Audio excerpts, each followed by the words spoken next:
Got the stove cranking red hot this morning.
Hey guys, how's it going? So we are back at the wall tent. Just got the wood stove cranking, and I'm really excited because tonight is supposed to be the first night we're going to be dipping down into the low 20s.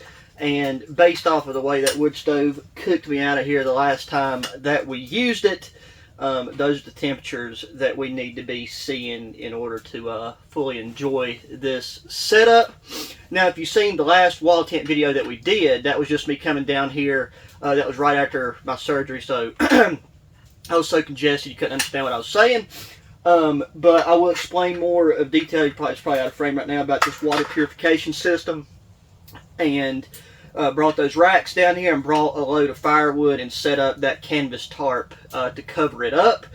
Right now, most of what I got I think should fit in there perfectly. I'm going to keep it round because that increases the burn time. That is, as long as it fits. I did forget, out of all things, to bring a hatchet. I'm going to bring a hatchet to keep down here for now.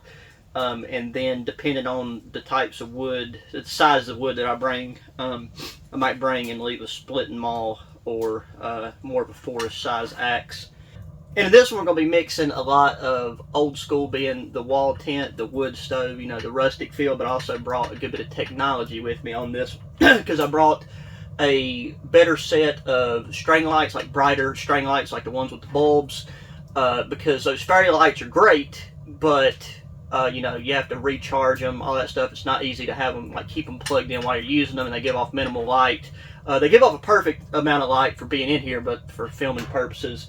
And I brought a power station with me to power those lights. I brought my laptop that I got from outdoorlaptops.com, and then I have recently found a internet solution.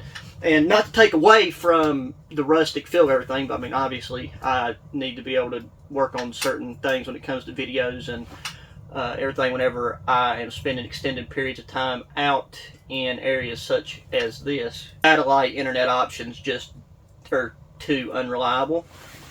To go ahead and show you, in case I forget to mention it a little bit later on, this little doojig right here. This right here is a mobile hotspot, and I've got the service through easymobiledata.com. I've done a lot of research, and it looked like they had some of the best reviews. And so far, I've been testing this out around the house. This thing seems to be keeping really good battery life. AT&T is the one that I went with because AT&T has the best data coverage for the mountain areas that I've been in, or that I frequent the most, that I have, like, you know, access to. But I've only run my cell phone off of it, so I'm really looking forward to getting it hooked up and connected to the laptop, not only for work purposes, but, you know, once, like, full-on winter gets here, whenever I'm down here, it will be really nice to chill by the wood stove and, you know, watch some YouTube, watch a movie. Just want to give you a quick rundown of some of the stuff that I brought with me on this one, and I'm going to go ahead and I'm going to put one of those larger pieces of wood in the stove and see how it does, because I just threw in some really dry pine, and I'm trying to avoid burning pine at all costs, but it's just really nice and quick, you know, to get things started, but it burns up super quick. So that right there burned up super quick.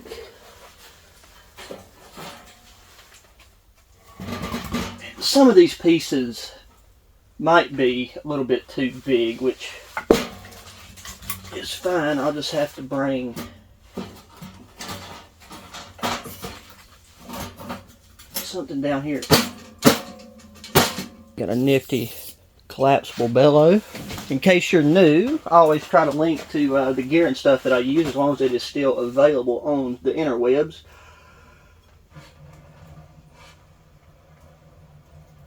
We got fire in the back. They might leave the door open until that little hinge piece burns off.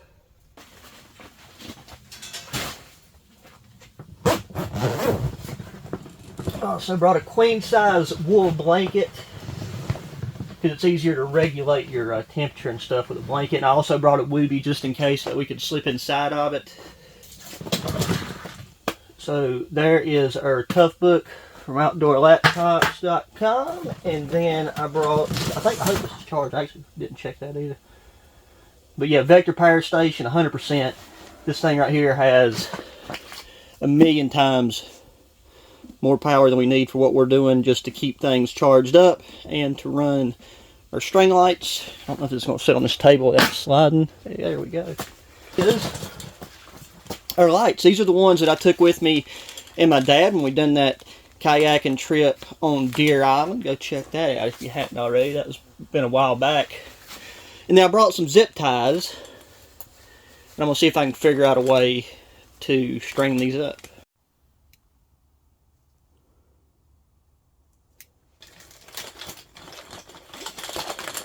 And now some of these are missing the globes, and I still have those. They fell off in the bag that I had them stored in, which isn't the same bag I brought them in. There's some chance of light precipitation today, so that's why I brought that remote airtight dry bag, because it fits perfectly on the back of the four-wheeler.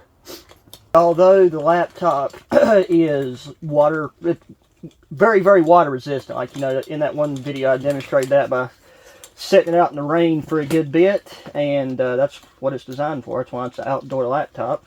But that power station is not waterproof. Like, it does have those covers to cover the outlets, but I don't want to risk it, you know.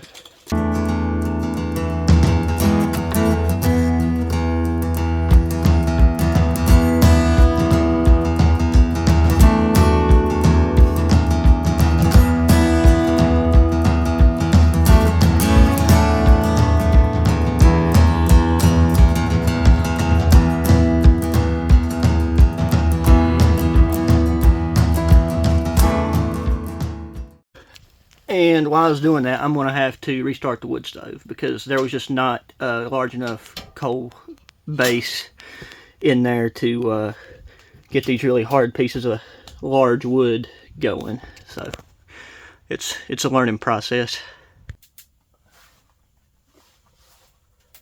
And just like that, that bulb right there is probably loose. And so is that one. And so is that one. But we have light. And this is going to look, oh, and that one, and this one. Easy fix.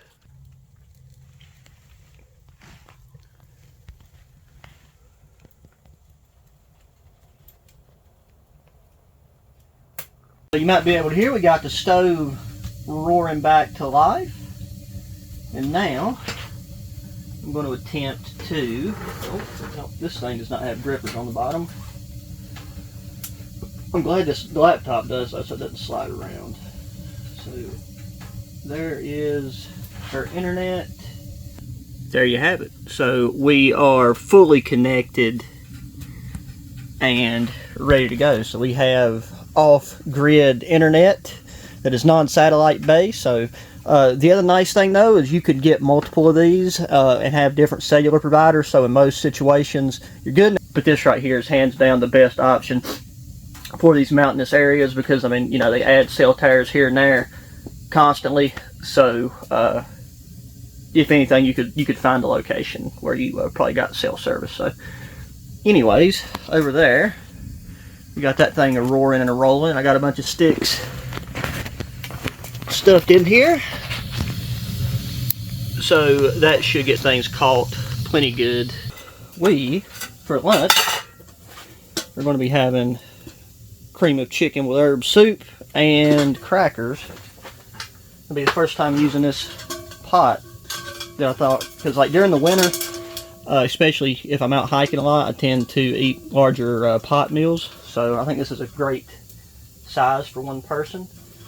Oh, and this would be a great opportunity to talk about the water filter real quick, if you're curious, because I think this is something that a lot of you guys that live in cities and urban areas should look into. So this is the Aqua Brick made by Segan Life. This is 3 gallons. These are stackable. You can use them for food storage. The thing that I really liked about this is that you can pressurize the inside, and then you have a spigot with a mouth valve so you can drink directly from it. But this bad boy right here filters bacteria, viruses, pretty much everything that could screw your insides up. And the viruses aspect is why I think it would be really important to have something like this if you live in a population dense area. So there you go. We'll see how this bad boy holds up over time, but so far I'm really happy with it.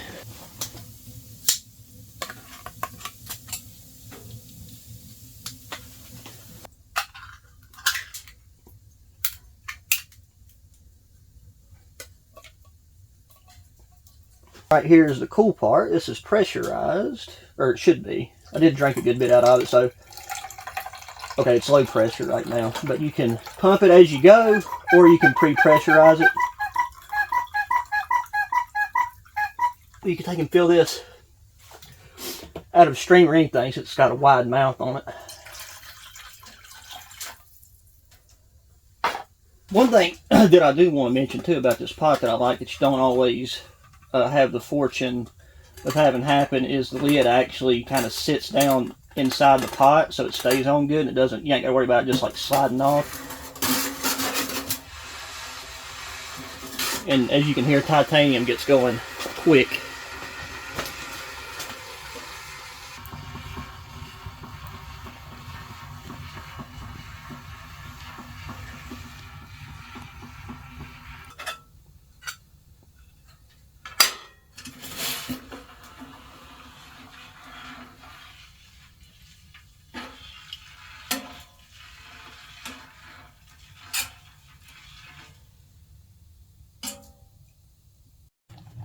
Oh, there we go. We have got a nice boil, which is all we need. We've got our rack over here. We can let that chill out while we get our crackers. And I stuck these in this outside pocket because it really didn't matter if I got beat up and smashed, because that's what we're going to do with them anyways. And I want to try to avoid getting any crumbs in here, since we had that little mouse issue early on, but I think I finally evicted all of them.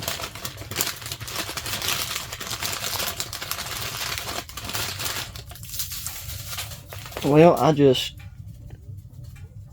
ruined that plan.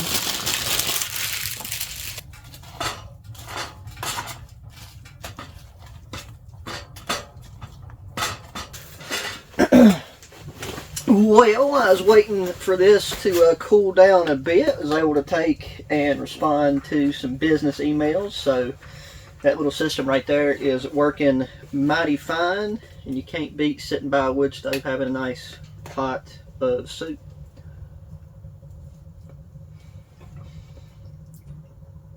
I had planned on cutting up some deer meat and bringing it down here and making a dish with it, but I forgot to set it out and let it thaw. So that's probably what we'll be doing the next time we're out here. I haven't decided if I want to do like a deer stew, or one of my other favorite ways to make deer meat is to take and like cube it up, sear it in a pan, and then dump a bottle of steak sauce in it and let it simmer, thicken up, and kind of makes just like a nice, I mean, it just makes the sauce thicker and kind of absorbs into the deer meat a lot better. And yeah, I forgot that I have a larger knife in that pack from the last time I took it out. It's actually when I got in the battle box, and I've not got to baton anything with it yet. So some of these pieces that aren't extremely large, we're going to go out after I eat and try batoning with that knife, and that way we'll have some split wood that will catch better and help us maintain a coal base, because that's really the biggest thing that I've noticed so far with the wood stove is just needing to maintain right below that grid rack coals, and then if you do that, those larger chunks will continue to burn no problem. Alright, so this is the knife that I'd left in my bag because it slides down into one of those side pockets very nicely. And this is a Ruckin River knife that come out of one of the more recent battle boxes.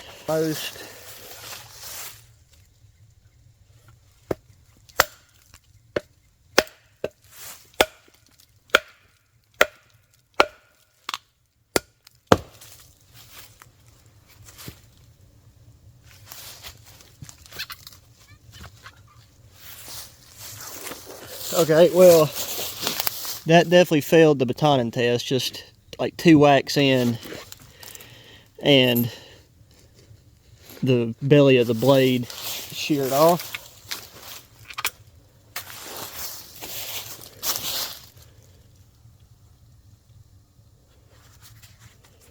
So, duly noted, that knife is not intended for batoning, which I'm surprised because it has a decent thickness to it, but it didn't list what type of steel it was made out of. You can see there's the belly stuck in there.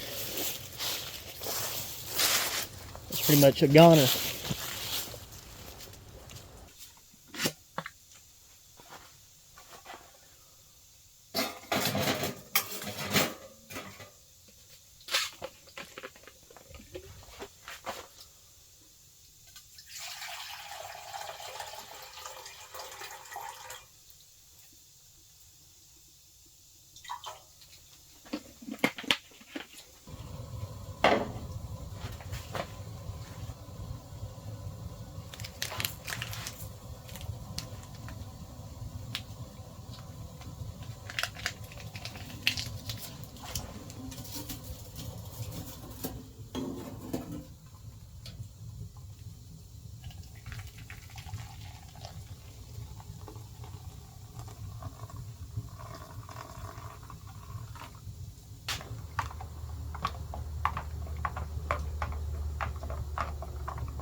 Alrighty, so changed into the nighttime hat because I'm sure by early morning I will be having that wool blanket over the top of my head. So just like whenever I'm using the bivy, I like to wear a cap to help keep the wool blanket just directly off my face. I'm not breathing and, you know, right into it when I'm sleeping on my back.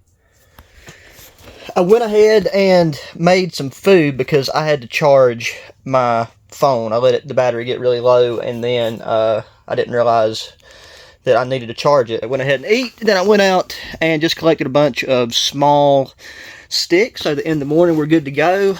I just had one flap of the door closed, and it got just 5 times hotter in here. I don't want to have a roaring fire going. There is a very, steady bed of coals in there right now. This thing is just pumping off heat. I'm probably going to sweat a little bit beforehand. I took and closed that damper a little bit, and like I said, that one is as small as it goes. I could actually probably close that all the way, and it would still get enough oxygen, but burn even slower. But, this is the first time, so we will have to experiment with that. For the power station, I've had the lights going all day, plus charge my phone, and we're just now at 90%. So very pleased with that. And I left this cord long enough that I can pull this power station over here by my bed and, turn the lights on and off. This is the same setup. I have to straighten this wool blanket out. But yeah, Ectos queen size wool blanket, super thick, super warm. If I need to, I can have multiple layers of it wrapped over my body. And the only thing I'm curious about is if I'm going to get any convection or much convection underneath the bottom of the cot. Outside, it's probably like 38 degrees right now, in between 35 38. Like the coldest temperatures here will probably come through between like 3 a.m. and 7 a.m. I do plan to get an inside and outside thermometer. I just have, I keep forgetting to acquire one. But we're going to take and go ahead and get situated and crawl in. And where the hot air rises, like when you sit down, it's a little bit cooler. That's why you want to be off the floor mid-level. When I'm standing up, man, you'll break into a sweat. I can have this right there. I've got a nice straight line view of the stove for the ambiance. And I brought that zip up Wooby, and I'm gonna let that be my pillow. I'll probably end up taking it out of that and wadding it up. Different configuration, but for no queen size wool blanket for a cot is overkill, but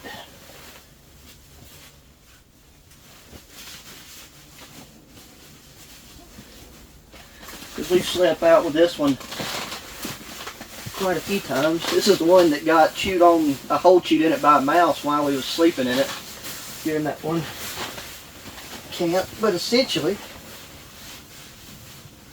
with all of this extra layers on top, and I'll have to wrap my feet. And then, like I said, at some point during the night, I'll probably want to cover my face. But this, my friends, is very comfortable. So, we'll see y'all in the morning.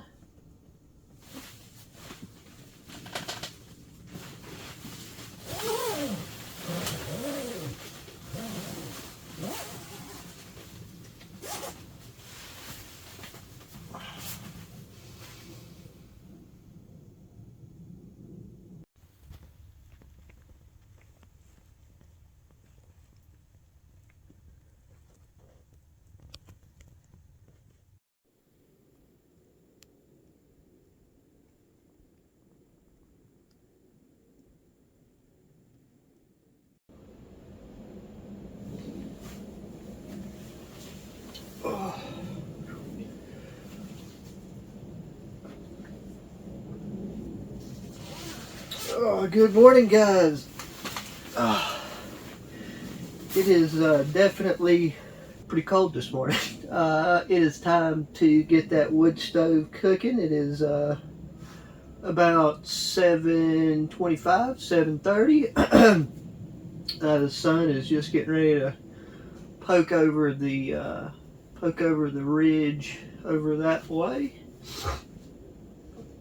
And yeah, this right here was actually worked out really well. This wall tent holds heat very well, but I did have to double up on the layers of the wool blanket here on the top, and it was a bit cool on the bottom underneath, convection wise, but not too bad. Like having a layer of this wool underneath. Probably wouldn't have been a bad idea to have brought a fleece layer with me, because I got it to go pee a minute ago.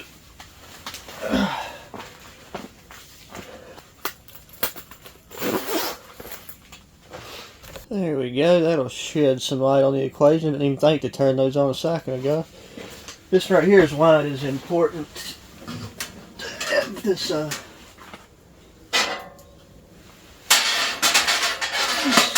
smaller sticks and stuff together.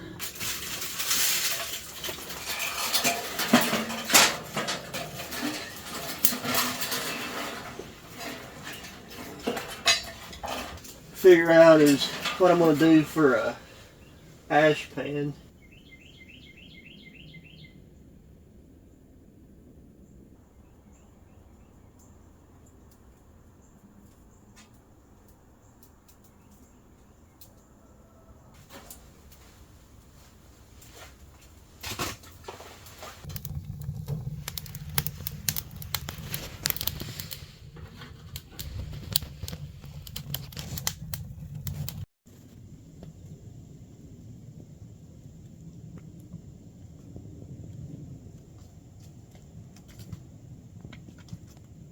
Got the stove cranking red hot this morning, and that has warmed this tent up in probably 15 minutes after getting everything lit.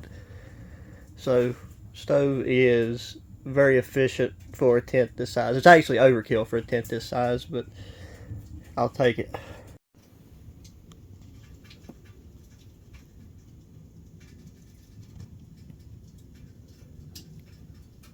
Oh, whew, that stove got things so hot in here I had to take it and open up one flap of the door, which is a good sign when it's probably just in the high 20s right now. But yeah, guys, this is the first, first overnighter in the wall tent below freezing. Everything went phenomenal, really enjoyable. Still got to work a bit with the wood stove and the best way to regulate the temperature and get a better idea of the burn times and stuff for the types of wood that I'm using. So yeah, that's going to do it for this one. So as always, guys, please make sure to hit that thumbs up button. Subscribe if you haven't already. Share the channel and the videos with your friends, family, anybody that enjoys good old outdoor activities. If you're new, I try to always link to the gear and things that I use in the video description, so always check the description just for information, updates, things of that nature.